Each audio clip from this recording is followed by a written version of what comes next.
Hey, do you have an idea for a podcast but don't know where to start? Or do you have an already existing podcast that you want to take to the next level? Well, check out WeKnowPodcasting.com.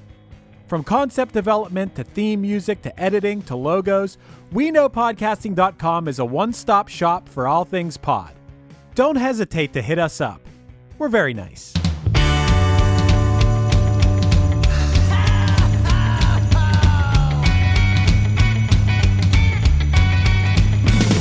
Well, there's a party each and every year on Christmas Eve, where the fun and cocktail shrimp don't seem to end. Clark and Ralphie taking turns on the TV screen, laughing, singing, yelling with all of our friends. Well, it's Christmas, and everybody's gonna spread the holiday cheer. 'Cause it's Christmas. Oh, it's the best time of the year. Let's go fake reindeer. Hey, Dylan. Hey, Matt. Well, it's time to live like a middle-aged soccer mom because I made you watch an episode of Nailed It this week. Oh my god, dude. Seriously, I texted that to you. I was like, nothing makes me realize how much of a middle-aged soccer mom you are until you suggest things to watch for the podcast. So what's really weird is I met you through horror stuff like 5 years ago.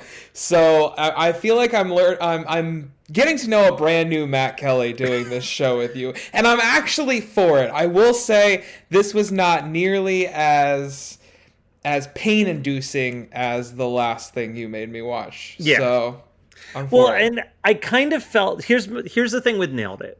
Yeah. So the first time I ever saw Nailed It was during the Disneydo days. Okay. And we would go to Brooke's house to record episodes of Disneydo. And usually Andrew, who was the co-host, always had somewhere else to go. Yeah. So he would record, and then as soon as we were done, he'd be like, all right, I gotta go. And he would bounce. But like Brooke and I would like hang out for maybe like 20 more minutes, and then I would leave. And she was like, if you're hanging out tonight, I'm making you watch an episode of Nailed It. And she showed me an episode, and I was like, this show's fucking amazing. And I went and I binged the first season of it. And then shortly thereafter, we were having a Friendsgiving gathering at my friend's house. And I was like, yo, you've got to watch this show. And it was only 6 episodes at that time. So then that whole Friendsgiving, we binged those 6 episodes of Nailed It. And pretty much from that point on, whenever a new season of Nailed It comes out, we will not watch it unless we're together. Like, okay, that's cute. So much so that during the pandemic, when they dropped a season, we didn't even get on a Zoom call. We just had a conference call on our cell phones, and we would synchronize hitting play on our TVs and then try to predict like who was going to win each match or whatever. Oh, I absolutely love it. But I think that the show is... I think it's a really good show. Like, I think it's a great concept for a show. Are you an avid, like, cooking show watcher? Not really. The only other one I watch is Great British Baking Show because that is, like, just straight, like, feel-good meditation vibes. Yeah. But what I like about this is that, A, it's legitimately funny. Like, they get legitimately funny people. Like, Nicole Breyer and Jock are always there. And then they almost always bring in, like, heavy-hitter comedians to like hang out there. So they've had like Jay from the Broken Lizards do a couple episodes. Ooh, okay. Like they bring in like good comedians that are friends with Nicole, because Nicole, I'm not sure how much you know about Nicole Breyer or not. I don't know much about Nicole. I know that she got on my nerves a little bit in this episode. So here's the thing with Nicole. Okay. Nicole to Nailed It is Bob Saget to America's Funniest Home Videos. Okay. Like, if you research anything that she's done stand-up wise or even her podcast, she is fucking filthy. Okay. Like her podcast is all about dudes that she's fucked, basically. Like, I love it. And I think that comes across in Nailed It, of her trying to mold her humor more towards to a family PG friendly. audience. Yeah, exactly. And I think Bob Saget came off pretty cheesy in America's Funniest Home Videos as well. And I think that it's just it looks and feels and sounds unnatural. So I would actually be pretty curious to go back and check out some of Nicole's own personal stuff. Yeah, but I think that's like, I think part of what we like when I watch it with my friends, and most of my friends are female, so like there's that element of they're like, dude, her fashion is on point. Like, what the fuck? She's killing it with these dresses. Like, but they're also, they just find her so funny because she's so weird. Like, she's so like unapologetically weird and annoying, and they play into that. So in this episode, there's a buzzer that the person who is the shittiest hat has. That buzzer changes episode to episode. Okay. And one time it was like, you hit this buzzer and Nicole will annoy the piss out of the other two contestants for 3 straight minutes. Nice. And it was literally like, she would just like run up to me like, what you doing? Why are you doing it that way? How come you're doing it like this?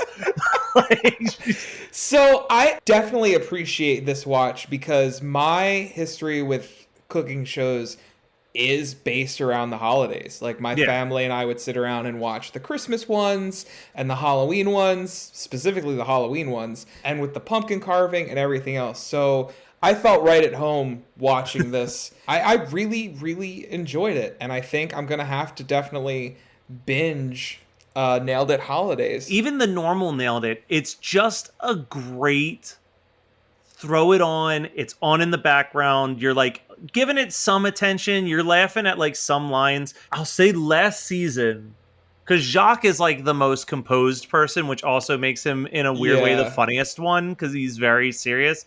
But there was one episode where at the very end, he was just like, you are all the worst chefs I've ever met in my entire life.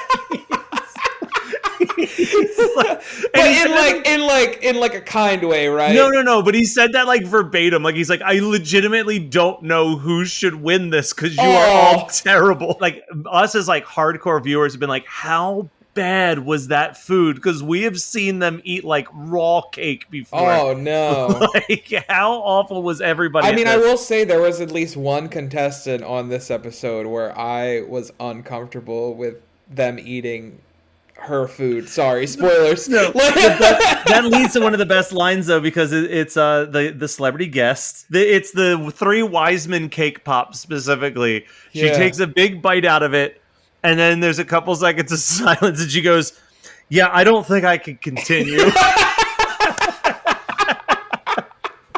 Definitely. And Lauren Lapkus is a national treasure. Oh, she's so funny. Did you listen to Raised by TV? No. She had a podcast with another guy. I can't remember who it was, but they basically talked about different genres of 80s and 90s television. Sounds right up my alley. They just grew up watching. Unfortunately, I don't think it's around anymore, but I would definitely hunt down those early episodes. Check out that back catalog, though. Definitely check it out. It's really good. But she was, of course, introduced here as the guard from Orange is the New Black, which I'm pretty sure that's where everybody kind of got to know her. I think also because it's a Netflix produced show. Yeah. I figured that was the biggest thing. Oh, you know who else is who's really good when he's on the show, and I don't particularly find him charming in most other situations. Yeah. Is what the fuck is the dude's name? The guy from The League and How Did This Get Made? And oh my God. Jason something. Jason Mantzoukas? Yes, Jason Mantzoukas is he might be in my favorite episode, which I think is in the holidays run. I can't remember. Probably it's their New Year's Eve episode. Yeah. But he keeps at random points just keeps starting to do the 10 countdown for the ball to drop. and they're like, Jason, not yet. And he's like, oh, okay, I'm sorry. But like they'll just be like having a conversation. He'll just all of a sudden just be like 10, 9. Like, there's even a thing which I realized as soon as I hit play on this episode, I was like, Dylan is not going to appreciate or understand how funny this opening is until he goes to the very beginning of Nailed It. But the character of Wes, who she pronounces Wes. Yeah. Apparently did he have long hair at one point? Because I know she references that. So the story with Wes is that he was just a PA on the show. Okay. And Nicole just thought he was like the most charming person. So he has a non-speaking, or he never speaks on the show, and his only job is to come out and bring the trophy out, basically. Yeah. But they just make him dress up in the craziest shit every single time. And I remember one episode he had to like come out on roller skates, and you could tell that he could not roller skate. Oh, poor Wes. But like they are so brutal to him at times. But I think that what I like about Nailed It is when I was a kid, I loved Talk Soup with John Henson. Okay, yeah. And what I liked about that show was that it was just John and a couple people in the crew, and that was it. So like you were constantly hearing the sounds of like the camera guys and them laughing. It's why I love watching Seth Meyers right now as well, is like there's something cool about watching a show that is produced on such a low budget that you're like just watching a host try to make his friends laugh. And you get that vibe when you watch Nailed It, because they're constantly cutting to the camera crew, and they're constantly cutting to like the script supervisor unexpectedly, or cutting to the teleprompter where she'll be like, wait, what does that say? And she'll like walk up to the teleprompter. Like they're always breaking the fourth wall of reminding you how much of a pre-taped show it is. Yeah, I mean, it reminds me of when we get the Joe Bob specials. Yes. Because you can tell that that's what he's trying to do, is just make everybody on set laugh. The problem with Nailed It Holidays, and it's a give or take, is like the first season of Nailed It is incredible because no one knew what it was. Okay. By the time you get to Nailed It Holidays, this is like the third or fourth year that they've been doing the show. And I can tell like Prime Guy is like the firefighter. Like you have these people who are trying to essentially be the Puck of like Nailed It, where it's like, how weird and goofy and eccentric can I be? Like, I was not charmed by his fucking cat meow meow song for one goddamn was second. fucking awful. Yeah. And like we kept calling back to it, and I'm like, this sounds like one of my students trying to be funny and failing miserably. Yeah. But one other student in the classroom found it funny, so they keep getting him to fucking do it, and you're like, dude, stop. Seems like you're pulling from some real life experience there. No. I do like that she makes fun of his dancing. Yes. Who said white people don't have rhythm? They're lying. God, as he does the worst fucking robot I've ever seen in my entire life. Oh my god. So I guess let's take it from the top. What were the first challenge? The cake pops. The cake pops. The nativity scene cake pops, which I've never made cake pops. Have you made cake pops before? I've never made cake pops, and they are, of all the things that they make on this show, they're always the one where I'm like, I could make that. And then I watch them struggle, and I'm like, maybe I couldn't make that. But I've seen people who, no offense if any of the people that I like work with or are friends with listen to the show, but I've seen people who seem not as good bakers as the people on this show make cake pops before, and they didn't turn out this bad. Oh, yeah. So, I mean, I don't know. I don't understand why everyone went for the Three Wise Men or Jesus, Mary, and Joseph, because the easiest ones to make were definitely those animals, and they were left up for grabs at the end, man. Yeah. I think the other big thing, and it shines even more so in the second round to me, but like they are clearly not given enough time. Like they're not given the appropriate amount of time to make the thing. So I feel like if it's supposed to be an hour to make it, they give them 45 minutes or something like that, because they need it to look shitty for the joke to work, which is what I do like about the concept of the show, is versus most other cooking competitions, the goal is to just not be the shittiest. Like, yeah. So I like, this reminded me, and I just looked it up because it's the same creator of Cutthroat Kitchen, where there's a bunch of different, on Cutthroat, have you ever watched Cutthroat Kitchen? No. So Cutthroat Kitchen is, I hope this is the show that I'm referring to. It's on Food Network, and what's cool about Cutthroat Kitchen is the host will give them different obstacles to kind of work through. So like, you can make this, but this contestant can only use these ingredients. The rest of you can use these ingredients. Or you have to eat this, do the one chip challenge before you go to cook, or something like that. I like that. I like things that are kind of, it's different. It's not just here's 3 professional bakers and here's a concept and go. Like, Yeah. I mean, I like that there are different elements in it. It's definitely obvious they don't give them enough time, because I think the second challenge, like you said, they had to bake 2 cakes and they only had 2 hours Yeah. to do it all in. So The other thing that I like watching this show for is, honestly, I know that I'll never be able to make these types of cakes that they're tasked with, but Yeah. god damn if those cakes don't look immaculate when they reveal, like, Dude.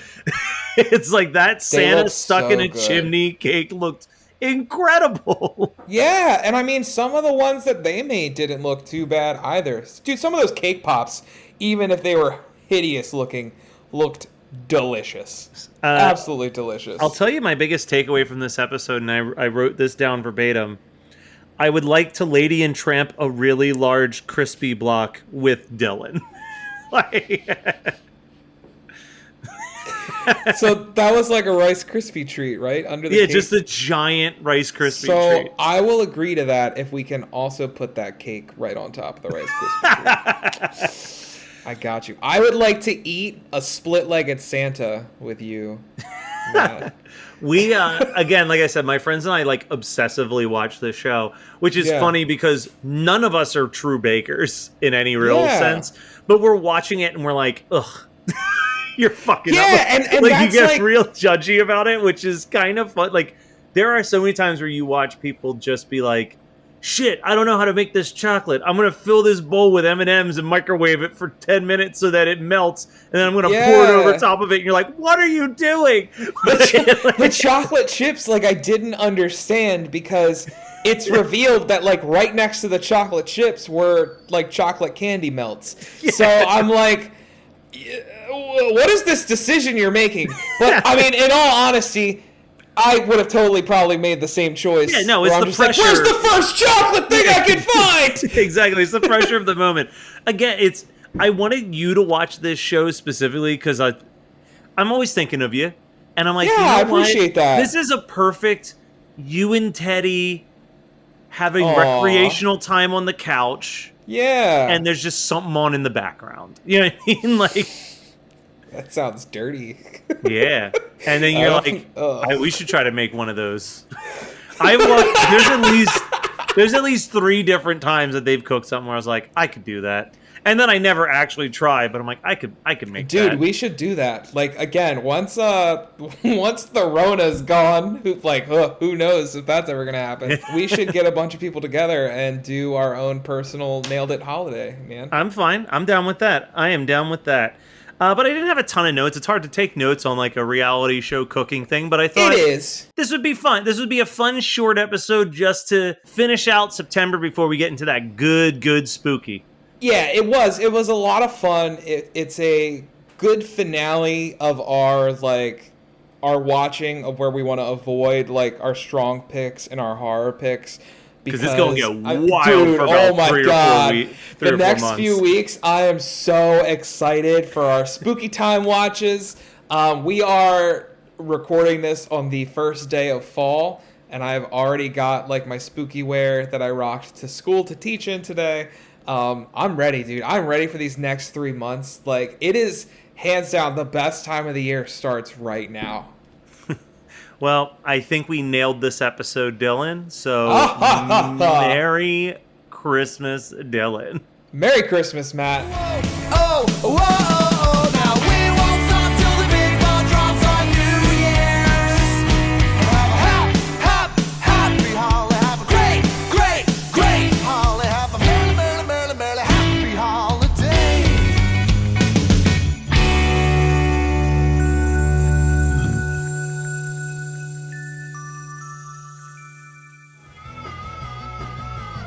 You're listening to the Geekscape Network.